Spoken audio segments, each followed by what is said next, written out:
దమ్మున్న హిందువులం గంగనీటి బిందువులం సనాతన ధర్మానికి మేమంతా వారసులం. జై శ్రీరామ్ జై హనుమాన్, జై శ్రీరామ్ జై హనుమాన్. దమ్మున్న హిందువులం గంగనీటి బిందువులం సనాతన ధర్మానికి మేమంతా వారసులం. హనుమంతుని కాషాయ జెండాను ఇంటిపైన ఎగరేసి చెబుతున్నాం మేమంతా హిందువులం. ఇది పల్లవి సార్.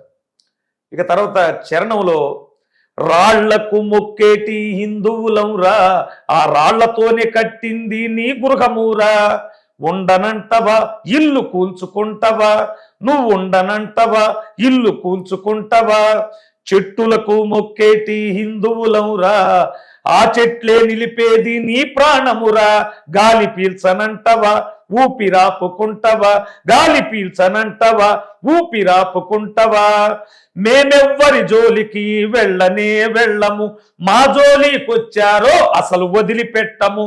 ఛత్రపతి శివాజీ శంభాజీ ఖడ్గాలం, జై భవాని నినాదాలు పూరించే శంకాలం. దమ్మున్నా దమ్మున్నా హిందువులం గంగనీటి బిందువులం సనాతన ధర్మానికి మేమంతా వారసులం. సూపర్ అండి. మ్యూజిక్ మీద ఇంకా బాగుంటుందండి. చాలా మందికి మన హిందువుల్లో కొంతమంది అన్ని మతాలను పూజించాలి ప్రేమించాలంట, మనం ప్రేమిస్తాం. కొంతమంది మాత్రం ఓన్లీ ఒక హిందువులను టార్గెట్ చేస్తూ మొన్న జరిగిన దాడి కూడా అదే. అవునండి. ఇంకా మన హిందువుల్లో ఎందుకు ఐక్యమత రావట్లేదు? ఇది పైశాచికం చెప్తున్నాను కదండి. సనాతన ధర్మం అట్ట చెప్పి శాంతం శాంతం శాంతం శాంతం. నాకు తెలిసి మా పూర్వం నుండి మా నాన్న మా తాత వీళ్ళ దగ్గర నుంచి ఒరే పోనేండ్రా, ఈ పోనేండ్రే ఇంతవరకు తీసుకొచ్చింది. ఇప్పుడు అంటే రాను రాను అంటే కొంతమంది కూడా భయం కూడా అవుతుంది. రాను రాను మనం ఒక మన ఈ దేశంలో బతకాలంటే ఒక శుంఠి చేసుకోవాలి, లేదంటే ఒక కల్మ చదవాలా. అవును, వచ్చే రోజు నేను కొన్నిసార్లు భజనలో చెప్తుంటా, ఒరే అబ్బాయి మీరు ఇట్లాగే శాంతం శాంతం అనుకుంటా పోతే కొన్నాళ్లకు ఇండియాలో హిందువులు ఉండేవాళ్ళని చెప్పుకునే రోజులు వస్తాయి. ఇప్పుడు మనం అయ్యప్ప స్వామి, మనం ఏదైతే అయ్యప్ప స్వామి ఉందో ఫస్ట్ టైం ఎవరైతే కనీసం మాలేస్తారో వేసినప్పుడు కూడా మనం ఒక దర్గాకి వెళ్ళడం జరుగుతుంది. వెళ్తాం.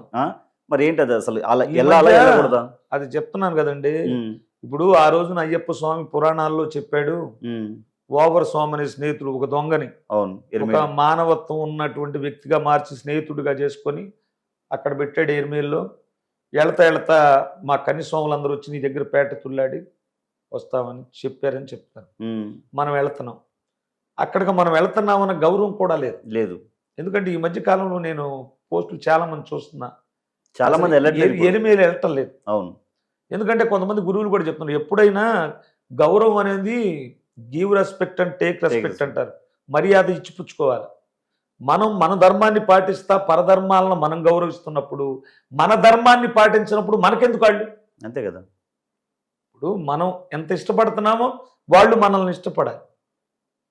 అలా లేనప్పుడు ఈ వైషమ్యాలే వస్తాయి. మన ఇప్పుడు వెనకడ పెద్దోళ్ళు ఊరుకున్నారని ఇప్పుడు వచ్చే జనరేషను వెనక ఏం తెలీదు. ఇప్పుడు సోషల్ మీడియా వచ్చింది, ఎక్కడెక్కడ ఏం జరుగుతుందో అందరికి తెలిసిపోతుంది యూత్కి. ఇప్పుడు ఒకప్పుడు ఎలా అంటే గురుస్వాములు చెప్పబోయారు ఇలాంటి విషయాలు, ఇప్పుడు డైరెక్ట్ చెప్తున్నారు వెళ్ళొద్దు. అదొక దర్గా అంటే ఏంటి? ఒక బాడీ, డెడ్ బాడీ. మనకు సమాధి, మనకి బాడీ ఎదురు వస్తేనే మనం సాయం చేస్తాం. దీక్షలో మన స్నేహితుడు ఎవరో చనిపోతేనే మనం వెళ్ళలేదే.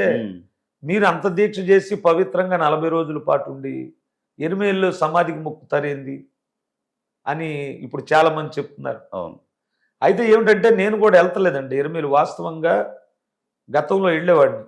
నాకు కూడా మనసులో ఈ చర్యలు ఇవన్నీ బాధ కలిగించాయి అనమాట. ఇక డైరెక్ట్గా అయ్యప్ప స్వామి దగ్గరికి వెళ్తాం, తర్వాత వచ్చేయటం. ఏదన్నా ఇప్పుడు ఉన్న పార్టీలకి పాడే అవకాశం వస్తే పాడతారా? పాడతానండి ఎవరికైనా. నాకు ఆ పార్టీ ఈ పార్టీ పాడాలని ఉందా మీకు? ఏదైనా పాడతానండి. చక్కని మంచి ట్యూను.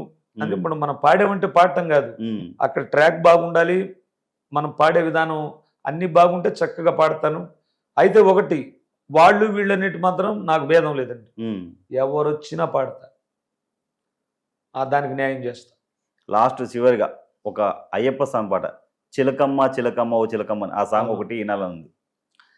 అది కూడా మా మణికంఠ రాసిందని. మీరిద్దరు పాడిన పాట ఇద్దరం పాడాము. అదే అందులో చిలకమ్మ వెర్షన్, నేను ఆ చిలకమ్మ అడిగే వెర్షన్లో నేను పాడా. అవును.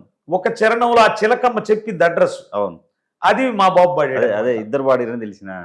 చిలకమ్మ చిలకమ్మ ఓ రామ చిలకమ్మ, చిలకమ్మ చిలకమ్మ ఓ రామ చిలకమ్మ, నా స్వామి ఎక్కడ ఉన్నాడే ఓ చిలకమ్మ, నా స్వామి ఎలా ఉన్నాడే, నా స్వామి ఎక్కడ ఉన్నాడే ఓ చిలకమ్మ, నా స్వామి ఎలా ఉన్నాడే. చక్కని రూపం వాడు, చల్లాని చూపులవాడు, సూర్యునిలా వెలిగేవాడు, శరణంటే పలికేవాడు, నా స్వామి ఎక్కడ ఉన్నాడే ఓ చిలకమ్మ, నా స్వామి ఎలా ఉన్నాడే అన్నప్పుడు మా అబ్బాయి వినవయ్యా కన్నే స్వామి అయ్యప్ప జాడా చెబుతా, పందాళ రాజ్యములోన పంపా నది తీరములోన ఆశబరి కొండ మీద 18 మెట్ల పైన అయ్యప్ప కూర్చొని ఉన్నాడు ఓ కన్నే స్వామి అందరినీ దీవిస్తున్నాడు అని చెప్పే వెర్షన్ మా అబ్బాయి పాడాడు. బాగుంది నిజంగా, అసలు అద్భుతంగా పాడుతుంది. మీ వాయిస్లో ఒక డెప్త్ ఉంది, బేస్ అనేది. అవునండి, అందరూ కూడా